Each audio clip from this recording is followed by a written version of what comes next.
آنیا جانی، اگر اس وقت یہاں آ سکو تو بہت اچھا ہو۔ کل مجھے دفتری کام سے دلی جانا ہے، پھر 2-3 روز تو لگ جانے ہیں۔ اچھا، میں کوشش کرتی ہوں، بلکہ میں آ رہی ہوں۔ کہاں ملو گی تم؟ لائبریری، شام 7 بجے تک کھلی ہے، میں وہیں پر ہوں۔ اوکے، میں پھر نکلتی ہوں، آنیا نے بےتابی سے کہا۔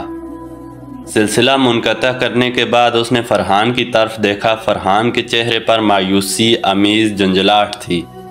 کیا ہوا اب؟ اس نے پوچھا۔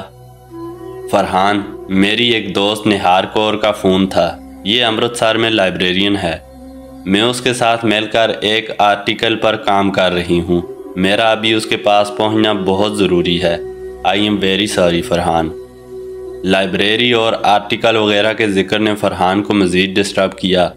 اسے ایسے معاملات میں بالکل دلچسپی نہیں تھی۔ ویسے بھی اس کی تعلیم واجبی سی تھی، بس اتنی ہی جتنی حساب کتاب اور کاروباری سودے کرنے کے لیے ضروری ہوتی ہے۔ وہ بولا، یہ کن بکھیڑوں میں پڑی رہتی ہو آنیا ڈارلنگ؟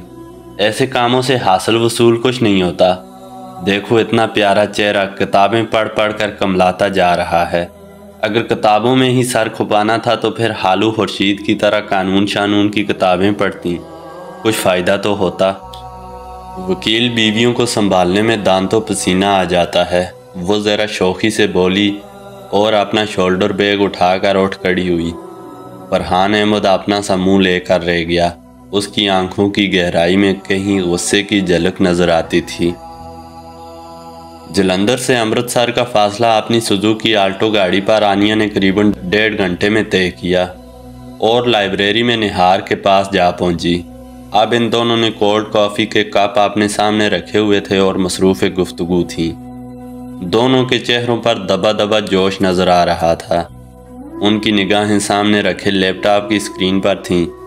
نہار کہہ رہی تھی، یہ دیکھو آنیا جانی، یہ ان 20-25 افراد کا ڈیٹا ہے جو مسلمان تھے اور جلیانہ والا میں شہید یا زخمی ہوئے۔ ان میں سے یہ ایک شخص Taj Muhammad Haider British Indian army میں نائب صوبیدار تھا۔ یہ 1917 تک برٹش آرمی میں ہی تھا اور بے شمار دیگر ہندوستانیوں کی طرح اپنے انگریز آقاؤں کی جنگ فرانس میں لڑ رہا تھا۔ یہ سب لوگ جرمنی اور اس کے اتحادیوں سے برسر پیکار تھے اور ایک ایسے کاز کے لیے 7 سمندر پار اپنا خون بہا رہے تھے جو ان کا کاز تھا ہی نہیں۔ ایک خون ریز جٹ میں تاج محمد حیدر کے سینے پر شدید ضرب آئی، جس نے بعد ازاں سخت سردی کی وجہ سے نمونیا کی شکل اختیار کر لی۔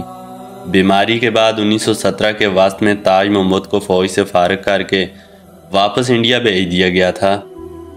میری تحقیق کی روشنی میں یہ بات ثابت ہوئی ہے کہ جلیانہ والا باغ کے اندر زخمی حالت میں گرا ہوا شخص وہی سابق صوبیدار تاج محمد ہے اور اس کے اوپر گرا ہوا بچہ اس کا بڑا بیٹا اسد اللہ ہے۔ مزے کی بات یہ ہے کہ ہمارے پاس اسد اللہ کی ایک اور تصویر بھی موجود ہے۔ اس تصویر میں وہ 10 سالہ بچہ نہیں بلکہ ایک کڑیل جوان ہے۔ دیکھنا چاہو گی؟ دنیا جہان کا تجسس آنیا کی آنکھوں میں سمٹ آیا۔ دکھاؤ پلیز، وہ مٹھیاں بھینچ کر سرخ گلابی چہرے کے ساتھ بولی۔ نہار نے کی پیڈ سے تھوڑی سی چھیڑ چھاڑ کی اور اسکرین پر ایک فوجی دستے کا گروپ فوٹو نظر آنے لگا۔ نہار نے کہا، لیکن یہ پہلی جنگ عظیم کی نہیں، دوسری کی تصویر ہے۔ یہ زمانہ ہے قریباً 1942 ہجری کا، یعنی 1919 ہجری میں جو لڑکا 10 سال کا تھا وہ قریباً 32 سال کا ہو چکا تھا۔ اس گروپ میں پہچاننے کی کوشش کرو کہ وہ کون ہے۔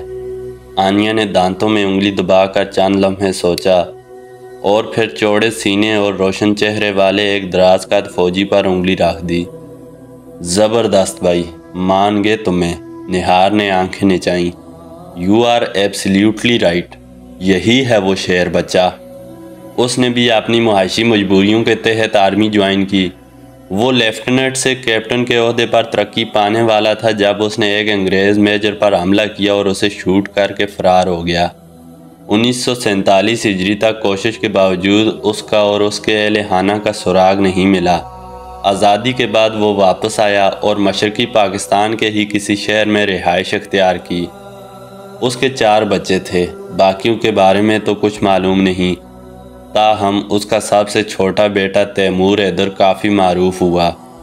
وہ ایک زبردست کوہ پیما تھا، یعنی اپنے بزرگوں کی طرح اس نے بھی ایک دلیرانہ پیشہ اپنایا۔ اس نے 800 میٹر تک کی کئی چوٹیاں سر کیں۔